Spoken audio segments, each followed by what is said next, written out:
They say houses remember things. They're wrong. Houses wait.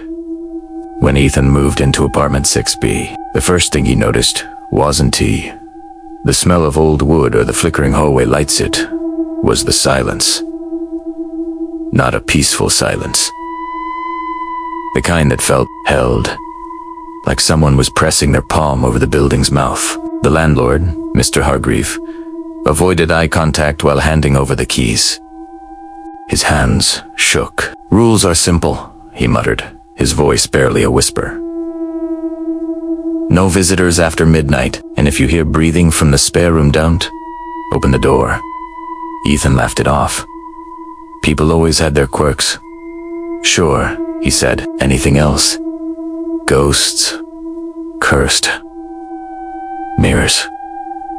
Mr. Hargreaves swallowed hard. The room doesn't like jokes. That should have been the warning, but the apartment was cheap.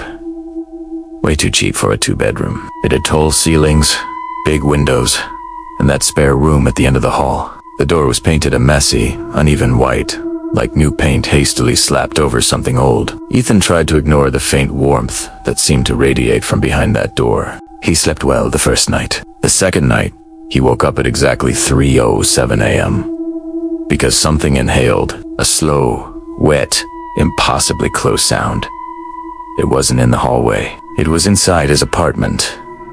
Ethan shot up in bed, his heart pounding against his ribs. The sound came again, longer this time, followed by a soft exhale, like lips brushing against skin. He checked the living room. Empty. The kitchen. Empty.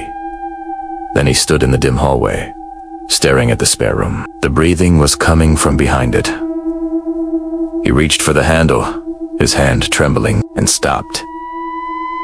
The doorknob was warm, not just warm, it felt alive. He snatched his hand back, the landlord's rule echoing in his head. He didn't open it. Every night after that, the breathing returned. Sometimes it was fast and frantic, sometimes shallow and weak. One night, it sounded like it was learning, mimicking him. By the fifth night, other things started happening. The mirror in his bathroom would fog up, even when he hadn't showered. His phone, fully charged at night, would be completely dead by morning. And his dreams. God, the dreams. He dreamt of being pinned to his bed. Unabla. Tumub. While something sat on his chest, counting his breaths. One for you.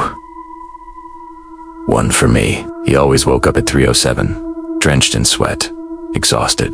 On the seventh night, the breathing stopped. Ethan lay awake, the sudden absence of the sound even more terrifying than its presence. The silence was heavier now, expectant, then a soft knock from inside the spare room.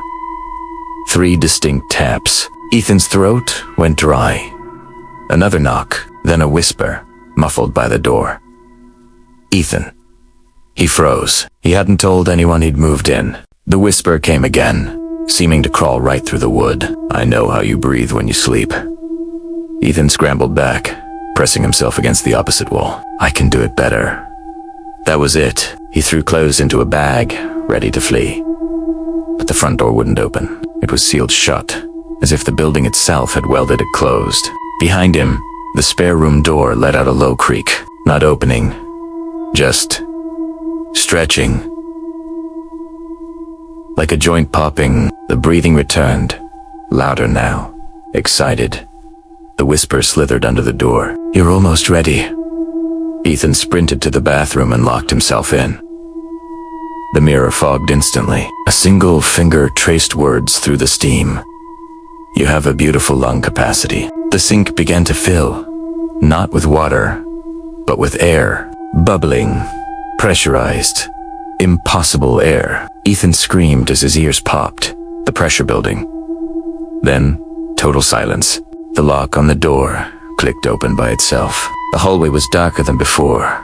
The spare room door was wide open. Inside, there was no furniture, no windows, just walls that pulsed gently, like a massive chest rising and falling. The whole room was breathing, Each inhale pulled the air from the apartment. Each exhale pushed it back out thick, warm, and used. In the center of the room stood something tall and pale, its shape constantly shifting. Its torso expanded and collapsed in a slow, deep rhythm. It had no face, just a mouth in its chest, and it smiled when it sensed him.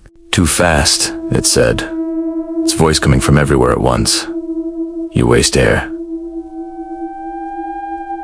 Ethan collapsed, gasping. The thing leaned closer. I've been alone so long. The last tenant held his breath for 6 minutes. A new record. It touched Ethan's chest with a cold, smooth finger. He tried to inhale, but couldn't. Panic exploded in his lungs. The thing sighed happily. I'll keep you. Ethan woke up in his bed. Morning light streamed through the window. Birds were singing. The spare room door was closed. For a blissful second, he thought it was all a nightmare. Then, he noticed. His chest felt hollow. His breaths were shallow, weak. He looked in the mirror. His lips were tinged blue, and on his chest, just above his heart, faint words had appeared, like bruises under the skin. Shared air. That night, there was a knock on the door of apartment 6B. A young woman stood outside with a suitcase. Hi, she said nervously. I'm the new tenant. The landlord said the previous one moved out suddenly. Behind Ethan, from the spare room, came a deep, contented inhale. Ethan smiled. A real smile this time. Welcome, he said, his voice strangely calm. Just one rule. Thank you for watching. If you enjoyed this story, don't forget to like and subscribe for more chills. Sleep tight.